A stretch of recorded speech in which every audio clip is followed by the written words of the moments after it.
Well, welcome to the Saturday night rally of the Revolution Festival. My name is Ben, and that doesn't need a clap, but that's all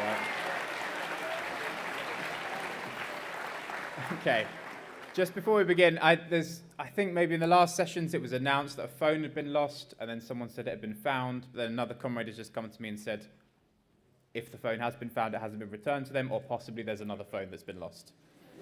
I'm not totally sure. Can the comrade who just came to speak to me put his hand up there? So if you found a phone and you don't know whose it is, and you haven't handed it in anywhere, give it to that comrade there, okay? Or, well, actually, maybe just double check that it's his before you give it to him. Otherwise, you can just come and hand it to me or the staff at the thing or whatever. Okay, right, I hope we've all had a very good day so far. Obviously, as you will have all realised, it's been quite difficult to get into some of the sessions, and that is bad luck if you haven't been able to get into the sessions that you wanted to see. Well, obviously, it's a very good thing that this event is getting bigger and bigger every year. I've been chairing these Revolution festivals for 10 or 11 or 12 years, something like that, and this is by far the biggest Saturday night rally that I've ever seen. So we should all be extremely pleased with how things are developing from that point of view.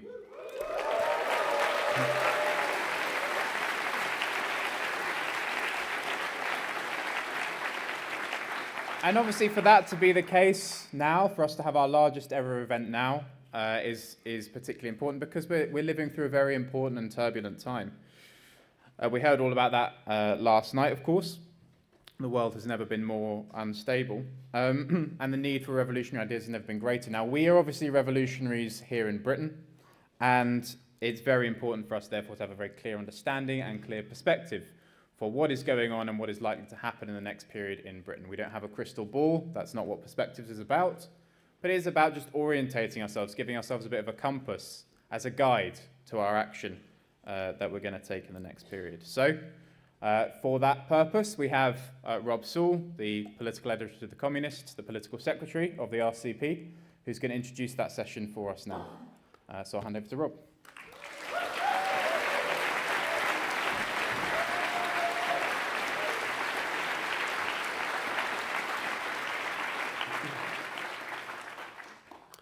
Well, thank you, Ben, and comrades.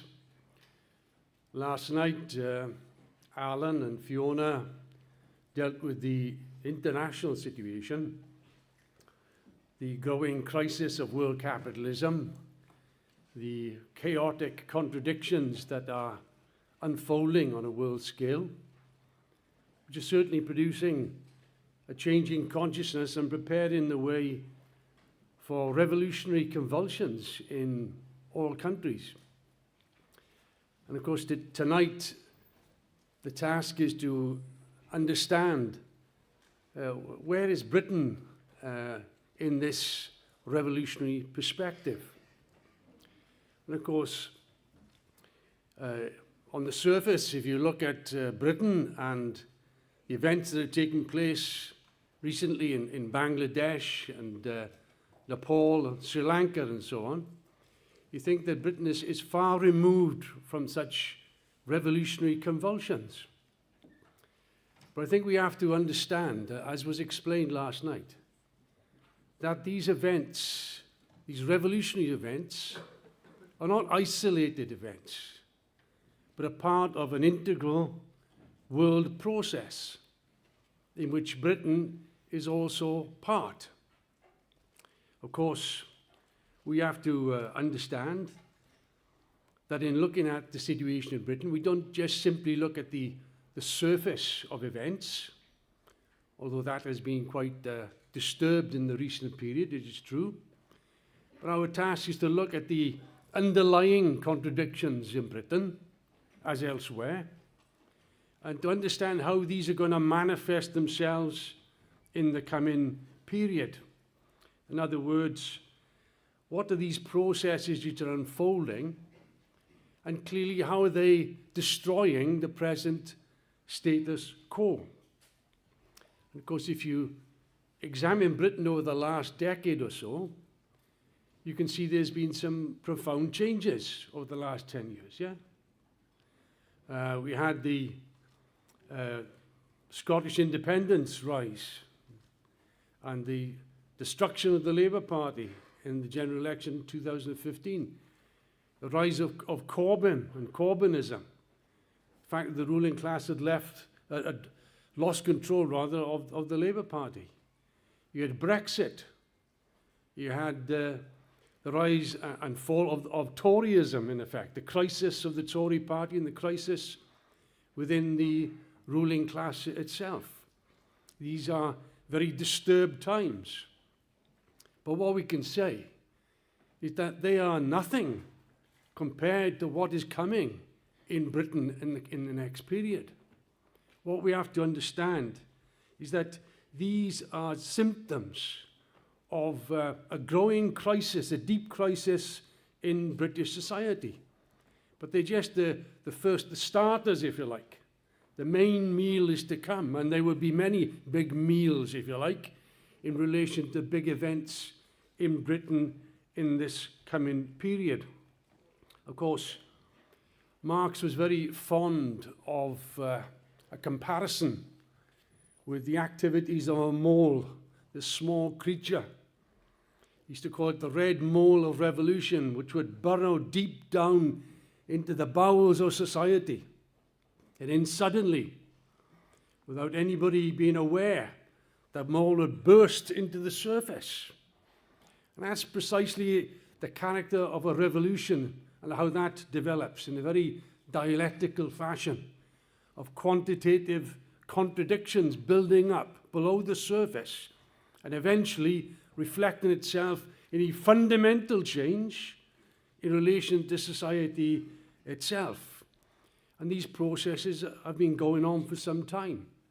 Quite radical processes, even in the minds, particularly of young people. And I'll give you the example. In January of this year, there was an opinion poll conducted by Channel 4. And it revealed that 47% of young people 27 years and younger who were in favour or agreed with this particular statement, that the entire way our society is organised must be radically changed through revolution.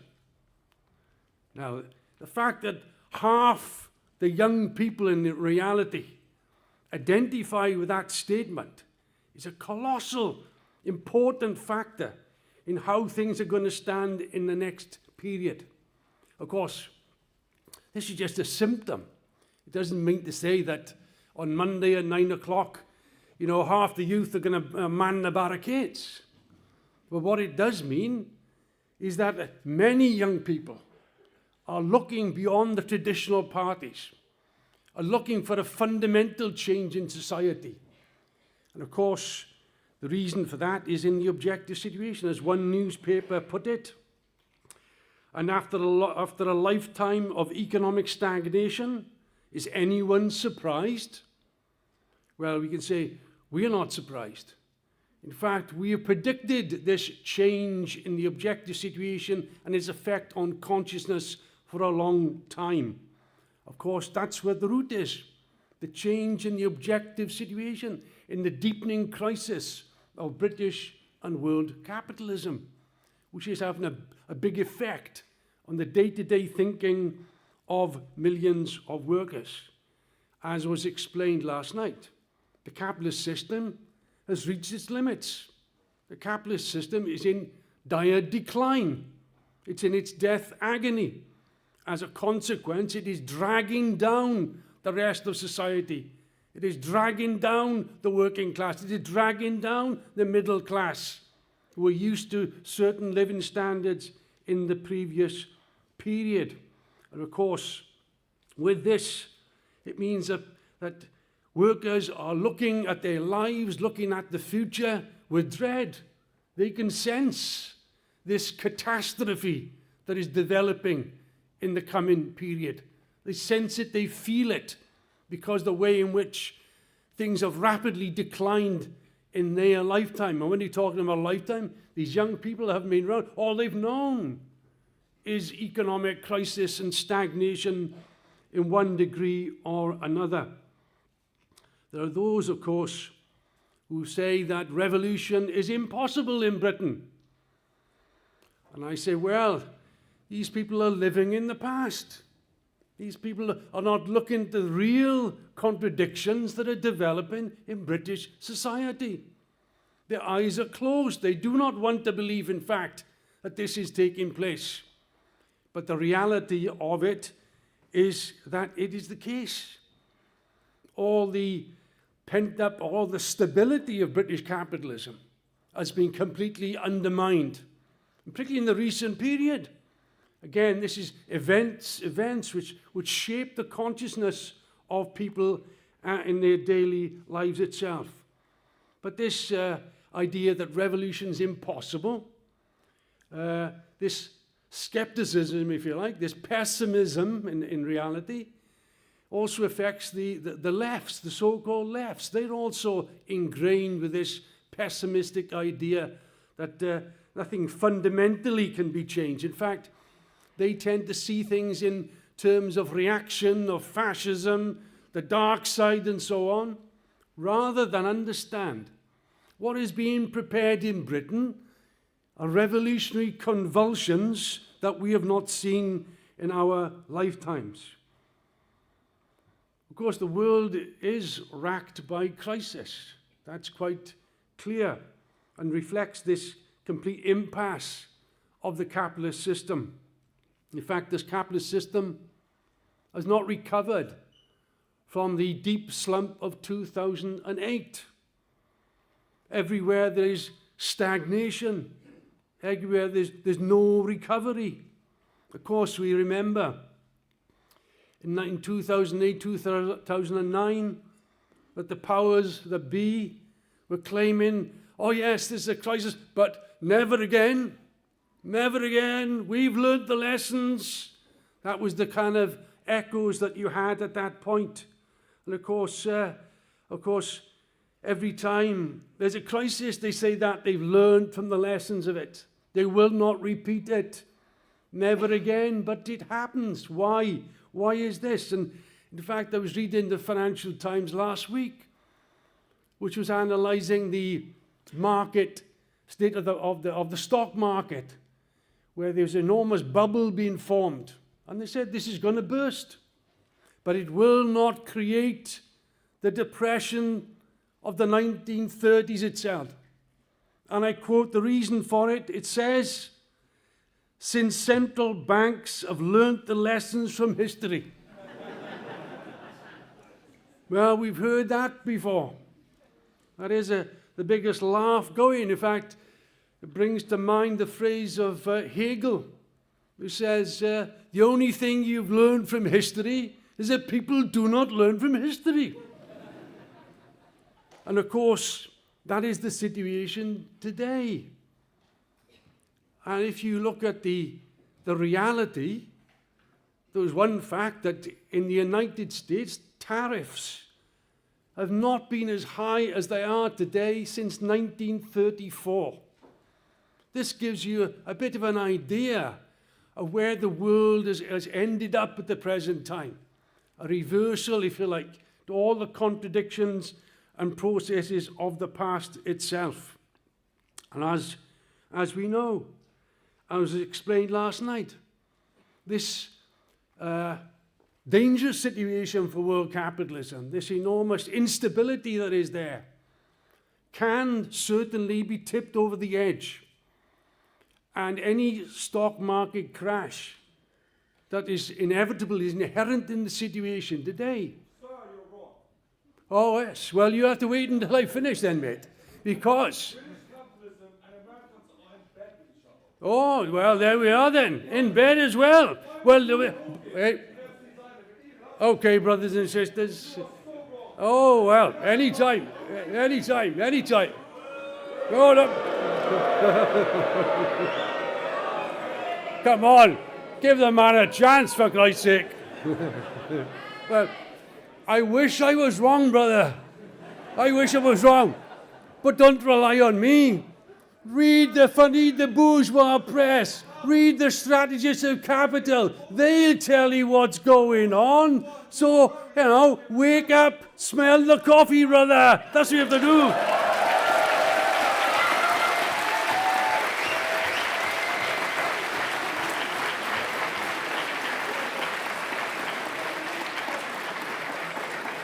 Don't take my word for it, because it's not worth it. Listen to the Governor of the Bank of England. He said, the alarm bells are ringing, and they're as loud as ever. What is happening is that capitalism has been brought to this impasse, and there is now a danger that this impasse can implode in the next period. Hey, bugger off, mate. If you can't listen to this, bugger off. Give us a bloody break.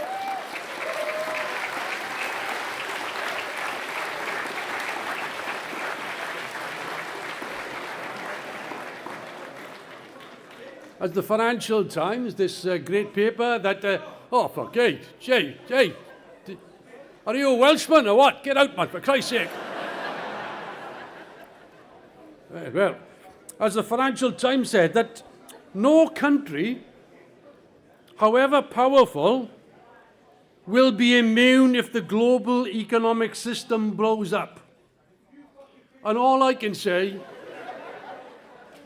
Jesus, you're not still bloody going on, are you? You're worse than this bloody Starmer. Get out of it, for Christ's sake. And take that funny hat with you as well.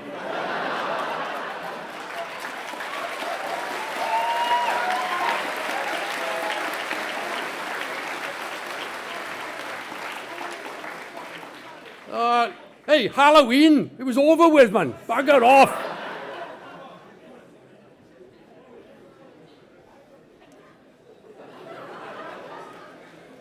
But anyway, we don't have to talk about the world crisis of capitalism and the possible 1929, because for the majority of people in Britain, the slump is already here. The slump in their conditions of life. Their day-to-day situation is deteriorating. They're living from hand to mouth, from paycheck to paycheck. That's the reality of millions of people at the present time. And that's the reason why they're angry. That's the reason why they're unhappy. That's the reason why they're dissatisfied, because they can see their own lifeblood flowing away. This position they had before, the stability is gone. That's the reason why many people are questioning the system as it is. And of course, the reason why we've reached this mess, if you like, is due to the completely inept view of the ruling class in Britain. They were determined to make money from money without going through production. They turned Britain into a casino economy with a reliance on speculation, on financial services. They didn't want to bother with the metal industries, the heavy industries, manufacturing. And they drove those industries to the wall, especially under Thatcher. They destroyed the industrial basis of Britain, which is the fundamental basis of any real modern economy. As a consequence, Britain is facing a disastrous situation economically and socially as a result of those blind views of the ruling class who are only interested in their greed and their profits and their short-termism. Of course, we have to understand that this plight has now scarred the whole country. I was in Swansea last week, and I passed through Port Talbot, and as been explained by a few speakers at this school, there we had a town in South Wales based on steel. All the entire community was based on this growth of the steel industry. And yet they've closed down the last two of the blast furnaces. 2,500 workers were made redundant. You add to that those auxiliary industries tied to the steel industry and those who are reliant on the steel industry. Tens of thousands of workers are being affected by that particular outcome. They have destroyed Port Talbot. It reminds me of a book that was written in the 1930s about Zarah in the north of England. It was called The Town They Have Murdered. And that's exactly what they've done to Port Talbot. But how many more communities and towns have they done this up and down the country? When they closed the pits, they closed the steel industry, they closed down shipbuilding, they closed the car industry, you name it. They are the greatest vandals that ever lived, man. They are the modern day Luddites who have destroyed Britain and destroyed the industrial basis of Britain. And as a result, of course, Britain has fallen further and further behind, as you would expect. Economic growth has evaporated. In the last quarter, it was 0.1%. In September, growth actually fell in Britain. This is the parlous position that we've arrived at this stage. The national debt is 100% of GDP. We spend 100 billion pounds rather a year on interest rates, payments to interest alone. This is the bankruptcy of Britain at the present moment. They're even talking about in some quarters, perhaps Britain will need an IMF bailout, like in 1976. But of course, in one form or another, they will try to solve this problem. And then we have the Starmer government. God alive. Here we are. We said it was a government of crisis. We didn't expect it to be this bad in one sense.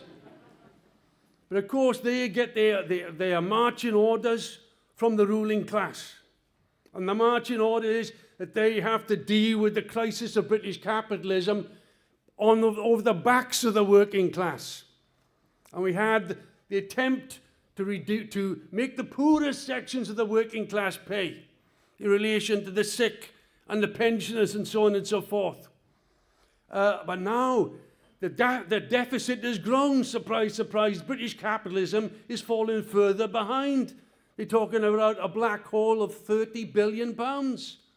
And then they were talking about breaking the manifesto promises that we should now increase income tax on the working class. Although now there's been a U-turn. Why? Because of the weakness of the government itself.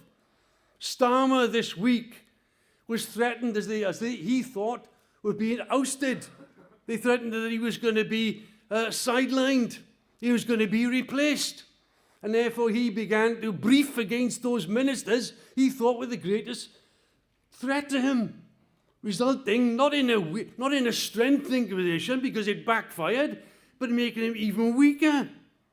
In relation to Reeves, she was promising to deal with this situation. In fact, she made a speech, oh yes, we're going to put the nation before the party. And if we have to break manifesto commitments, we will do so. Now they've done a U-turn. And they say, why? Because they fear the reaction, not only of the population, but also the Parliamentary Labour Party. Those right-wing MPs, because they're all right-wing MPs, may stage a revolt against these attempts to break the manifesto. Why? Because of the fear they've got of losing their seats in the coming general election. In other words, they're careerists. And as a careerist, they need a career. And if they're going to lose their seats, they've had it. So principles goes out the wall, so to speak.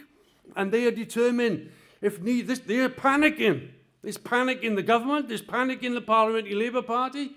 They don't know everywhere they turn, there's a problem. In other words, it's a disaster that they face. And now's the pressure from the ruling class. Tell them they must act. But whether we have a budget, in 10 days' time, they're going to try and solve this budget problem. Well, we'll see how it goes. All I can say is, it'll be the working class who suffer. If they're going to plug that gap, the working class will suffer from it. The only thing is, that will make them more and more unpopular than they are at the present moment. Of course, we know that there is deep anger in society. There's a bitterness in society. There's an outrage in society. And this was mentioned by Martin Wolf, he's the economics editor of the Financial Times, where he said, the overwhelming questions in politics today become how to contain the discontent. All I would say is they cannot contain the discontent. They can only increase the discontent on the basis of the crisis of capitalism itself. There's no longer money for hospitals and schools. There's no longer money for the sick and disabled. But they've got plenty of money, they think, for defense and war. In relation to Ukraine, they've given over £20 billion since the start of the war. And yet the working class is also suffering. And that's why they're discontent. They're fed up with a lot. They're fed up with Starmer. They're fed up with the Tories. They're fed up with the whole system. That's the feeling of many workers up and down the country. And that's the reason why Starmer's detested. I must say, I've never seen such a hatred for an individual and the Labour Party. I've never seen it. But it's not just a hatred for Starmer. There's a hatred for the Tories. There's a hatred for the pillars of the capitalist establishment. Every single one of them have become rotten in the eyes of the working class. This disillusionment with capitalism, with their lives, is palpable. You can cut it with a knife. That's the reality in Britain today. And this, I think, was clearly illustrated. It was mentioned by Alan yesterday with the by-election in Caerphilly in South Wales. I mean, Caerphilly, of all places, it's was a rock-solid Labour seat, yeah, for 100 years. They never used to count the Labour vote in Caerphilly. They used to weigh it. That was the kind of situation that you had. And yet, what a collapse.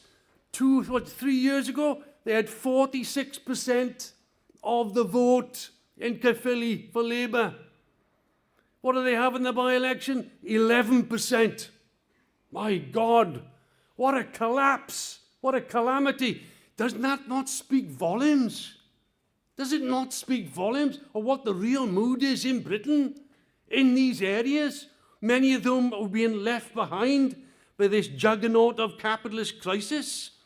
And yet, we see this as a payback for the crimes, yes, of Starmer and of the Labour government, but also of Labour locally in these areas, the councillors, the mayors, who have set back, if you like, while these communities and jobs were destroyed in the past period.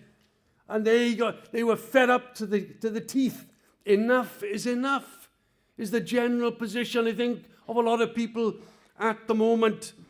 So this colossal defeat in Caerphilly was a shattering blow to the Labour Party. It reminds me of the situation in Scotland in 2015. That's what it reminds me of, where the Labour Party was also smashed. And everything points to a huge, humiliating defeat in the general election in 3.5 years' time. It's a long way away, but things are not going to get better. They're going to get worse from the point of view of capitalism and this so-called Labour government. But this Caerphilly result was also a body blow for the Tory party. They had 2% of the vote. It's the lowest vote for the percentage vote for the Tory party in any election for 200 years. Shows the Tories are being wiped out. In fact, they're being replaced by reform. This is the death agony of Toryism. And let's be clear about it. The British Tory party were regarded not so long ago as the most successful bourgeois party, not only in Europe but the world. And now to be reduced in this humiliating way, destroyed. After 13, 14 years of Toryism, people learn, they do digest. And on the basis of this experience, they have rejected the Tory party. And so you have a situation where in the last 100 years in Britain, two parties dominated the scene, Labour and the Tories, 100 years. And yet their combined vote in Caerphilly was 13%. Does not that tell you volumes about what is going on in society? How quick things are disintegrating? And now, how things are going to unfold in the coming period. It's true that in Caerphilly, Plaid Cymru won the seat, but Reform got 36% of the vote. In 2021, it had 2% of the vote. Again, it shows the turmoil that exists at the present time in Britain. And now we have this clamour, of course. Well, it's more than a clamour. It's this huge wave to try and get rid of Starmer coming from the Parliamentary Labour Party, getting rid of him. Perhaps if they get rid of him, it'll save their skins, but it won't. It's too little, too late. Whoever they put in as the leader of the Labour Party, they're still going to be the same thing, because it's a crisis of reformism, the crisis of capitalism itself. And of course, we understand that the writing is on the wall for a defeat. That's why it's like, rats fighting in a sack at the moment, They're at each other's throats because they can see this defeat coming and they can't do anything about it. They're helpless. And that's the situation that is opening up this enormous vacuum that exists in Britain at the present time, political vacuum.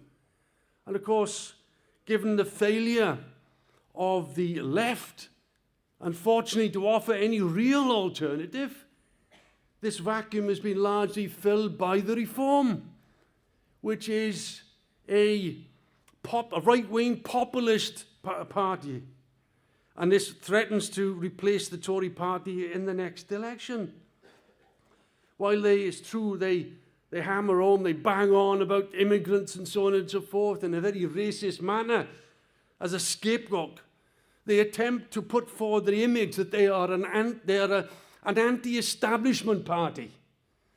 Even Farage, who's a millionaire scoundrel, of course, he talks in a language about the working class being left behind. He talks about renationalising industries. He talks about restoring benefits. It's all demagogy, but it's an attempt to appeal to those layers of workers who have been betrayed and betrayed and betrayed by the previous Labour government and everybody else. And they're desperately looking for a way out. And therefore they're tapping into this mood. They're tapping into this anti-establishment feeling of millions of workers up and down the country. Of course, it's just like with Trump in the United States. Of course, this is not fascism, as some on the left say, which is a nonsense idea. It is a right-wing, reactionary, bourgeois party, quite clear. But of course, the left are great at doing the wrong thing. They say, well, the main target now is stop reform, forget everything else, stop reform. And now we must get together. We must all unite against reform and so on. But of course, this is the policy of the lesser evil. We must support the lesser evil to defeat. Look, the lesser evil is still evil. And this is a road of class collaboration, that the working class should drop its independent stance and link up with the Liberals and Tories to defeat the common enemy. But I would say, what the hell is the difference between Reform and the leaders of the Tory party? There is no difference. And for that matter, what is the real difference between Starmer and the Tories, with his speech of island of strangers and the boast that they just got rid of 50,000 immigrants in Britain in the last 12 months? This is the sort of rhetoric that's coming from Starmer's Labour Party at the present time. Again, we had this mass demonstration. It was a mass demonstration led by Tommy Robinson. Hundreds of thousands who marched in London. And of course, the sects went mad. Oh, this is fascism, this is fascism. Of course, it's nonsense. Of course, there were fascists in the leadership of this movement, it is true. But the hundreds of thousands of people, ordinary people who turned out, were conned, if you like, but they were looking desperately for some way out, that's all. They felt betrayed by all the other parties, betrayed by the whole system, and they're looking for some alternative.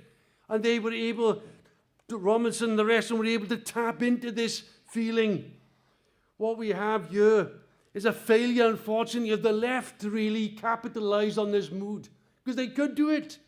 They could easily tap into this anti-establishment mood. But they failed to do so.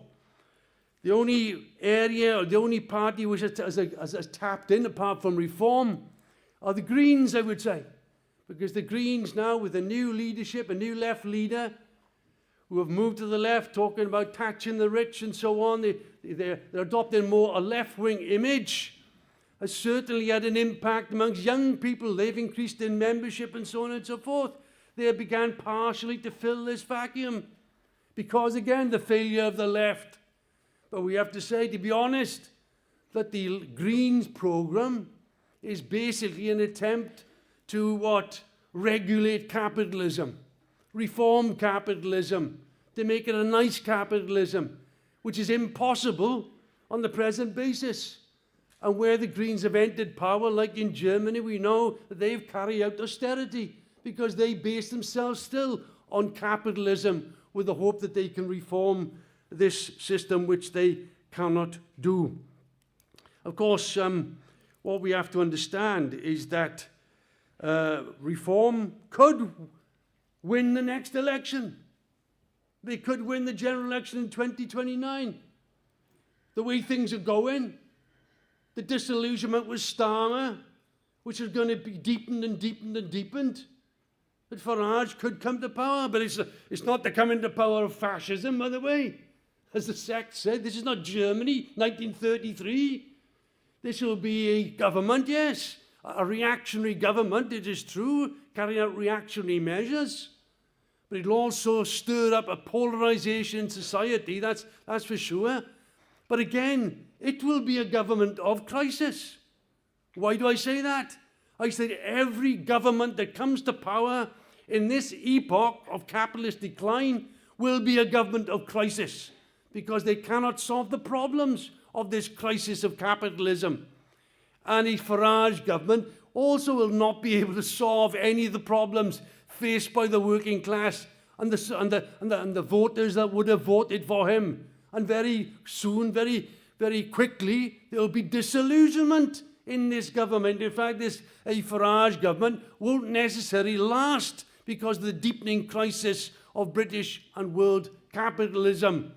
And therefore, a collapse in that government will also be inevitable as night follows day. And what's that going to mean? It's going to be a massive shift to the left in society, a gigantic shift to the left under those conditions. And of course, this will open up great possibilities. Now, whether or not your party can ever pull it off is another question, because they had an enormous opportunity. They had everything going for them at one stage. 800,000 people signed up to express interest in joining this party. And yet all that potential has been squandered, or largely squandered, by the antics of those on the leadership of this particular party, where they've been fighting one another, threatening legal action and so on. You couldn't make it up. You could not make it up. And as a result, they've introduced demoralization, disillusionment. That's why people are joining the Greens, because of this antics. It's like organising a political party. They couldn't organise a piss-up in a brewery. And I'll be generous about it. God's sake. Of all the potential there, squandered. Maybe they'll get their act together. Maybe they will do so. And of course, if that is the case, and they're in election against the Labour Party, we will give them critical support. As communists, we will support every movement, real movement, in favour of the working class. But we do not give a blank cheque. We will fight on our policies. We will put forward our programme, and we will also criticise those who backpedal, of course, in the nicest possible way at all. But of course, the weakness of reformism, the weakness of left reformism is illustrated by these antics, and also by the programme they offer. Because if you looked at the founding statements made by your party, you will see that they talk about neoliberal capitalist order, as if there's some kind of nicer capitalist alternative in the wings, which obviously does not exist. They talk about shifting the balance of power. Shifting. Well, you've either got power or you haven't got power. And the only way to get power is to overthrow the ruling class. There's no messing about in the middle, no confusion about this. They talk about being in favour of public and community ownership of key sectors. But it's all very vague. Instead of saying we should expropriate the capitalist class, which is the only way of really tackling the problem. It talks about sharing a world opposition to a global system of imperial domination. Well, that sounds very nice. But we don't simply share an opposition. We talk about fighting to overthrow the world capitalist system through socialist revolution. Of course, the reformists can have very radical words, but it's words if you are basing yourself on any perspective in relation to capitalism. In all due respect to Zarah Sultana, who in the recent period has made some very radical statements, but she said that the left project should be a 40-year project. Now, look, we haven't got 40 years. The working class hasn't got 40 years. Many workers are hanging on by the skin of their teeth. They need the solution now. And the idea that somehow you can do it over 40 years, gradually, bit by bit, and suddenly you'll get there, is a complete and utter travesty. It cannot be done. We have to understand what we are dealing with here. And of course, our task is to offer a revolutionary program. We're not going to pussyfoot around. We have to say, we have to abolish the dictatorship of the bankers and the capitalists. And that can only be done in one way. You have to nationalise the banks, the insurance companies, the 100 or so major monopolies in Britain which control the economy, and the workers' control and management without compensation. Full stop. That's the only way it can be done. Of course, and then getting rid of the monarchy, the House of Lords, all the capitalist institutions, the state apparatus. We can create a genuine workers' democracy. That's what we're fighting for. Where election of all representatives and officials on the average wage of a skilled worker, of a workers' government also being on the wages of a skilled worker, then making a revolutionary appeal to the workers in Europe, in America, and the world. In other words, fighting for a united socialist states of Europe and the world itself. World revolution. That's what we stand for. That's what clearly defines us from the reformist position. Because inherent in reformism is betrayal. And I say that in all realizing it's a harsh measure, harsh words, but we've learnt the lessons of Corbynism. We've learnt the lessons of Syriza, of Podemos, and the other left formations, where they've attempted to work within the confines of capitalism.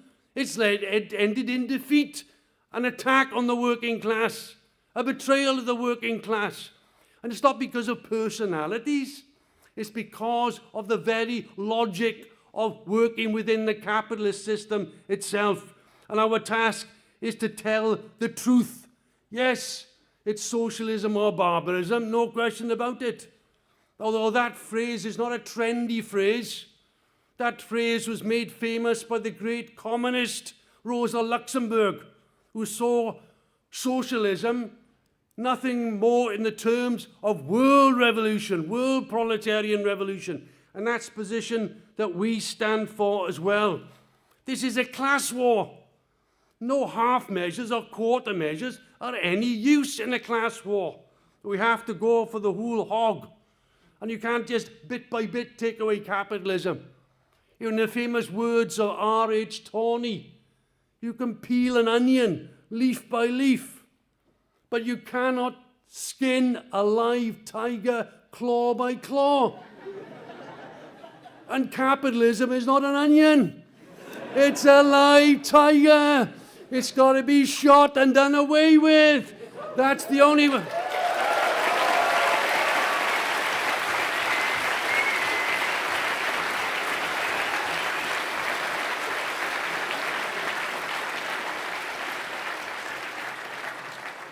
But when I criticise the left reformists, which is true, nevertheless, if you have a Farage government which collapses, there will be a massive shift to the left, and left reformism will rise in a big way. There's no doubt about it. They could even form another government, a left government. All I say is that will not necessarily solve our problems. If it's based on capitalism, on the contrary, it will also make the mistakes of previous left governments who had done precisely the same thing. What we need is a fundamental change. After all, wasn't the Kerensky government a left government? And that didn't solve the problems of the working class and prepared the way for General Kornilov. And the only way the Russian workers escaped that potential outcome was the victory of the Bolshevik Party under Lenin and Trotsky. That was the real way they carried through the revolution itself. From our point of view, we have to ask the question, yes, it's a deep crisis of capitalism. All the objective conditions are developing, yes, on a world scale and in Britain for revolutionary events. But we must learn the lesson. Events themselves are not the only or the sole position of getting the working class to power. You need a revolutionary program and a revolutionary party. And all I would say is, are we ready for that? Because we are the only ones who offer that particular perspective itself. Alan said last night, history is on our side, it's flowing in our direction. Absolutely correct. The only thing is, capitalism will not fall of its own volition. It has to be overthrown. And that means the creation of a revolutionary party, a revolutionary communist party. Now we have done our bit. We've built a party modestly of 1,300 comrades. This is an excellent achievement, but it's not enough. We have to move quite quickly to 2,000 members and 5,000 members and 10,000 members. And if we develop an organization, a party of 10,000 cadres, then that will be, on the basis of the event, the embryo for creating a far larger party of 50,000. That would be entirely possible. And that would transform the entire political environment in Britain itself. I ask you, is it possible? Is it possible? I tell you it's possible, and I'll give you an example. The POUM in Spain in July 1936, and the POUM were not a revolutionary organization. It was a centrist organization, but very radical in words. And they grew in the space of 6 weeks from 2,000 or 3,000 to 40,000 on the basis of the revolutionary events. But they had to have the nucleus, and we have to build that nucleus as well. We must find, yes, a road to the young workers who will be the shock troops of the revolution, not ignoring the student field. We have to understand that the working class learns through struggle, changes its ideas and consciousness through struggle, and that's what is on the order of the day in the coming period. And on the basis of that struggle, they draw revolutionary conclusions. And that's what we have to link into. It is therefore our role as well, because the working class can draw different conclusions at different times. The role of the Revolutionary Party is to bind the struggle together, to aim it at a certain vision, at the conquest of power. We are building a party on the bedrock of Marxism, of scientific socialism, is not sufficient for us to proclaim ourselves the Revolutionary Party. We have to build our forces.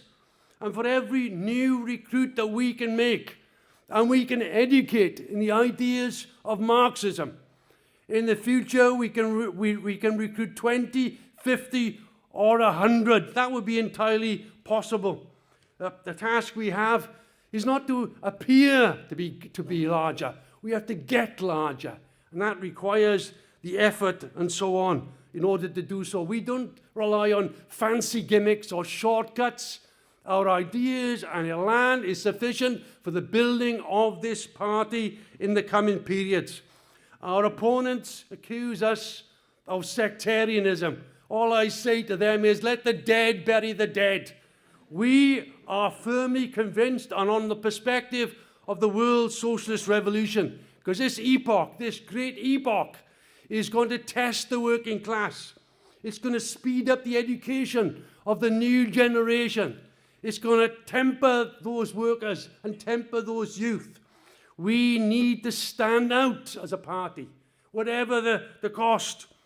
We, after all, are the Bolshevik Leninists.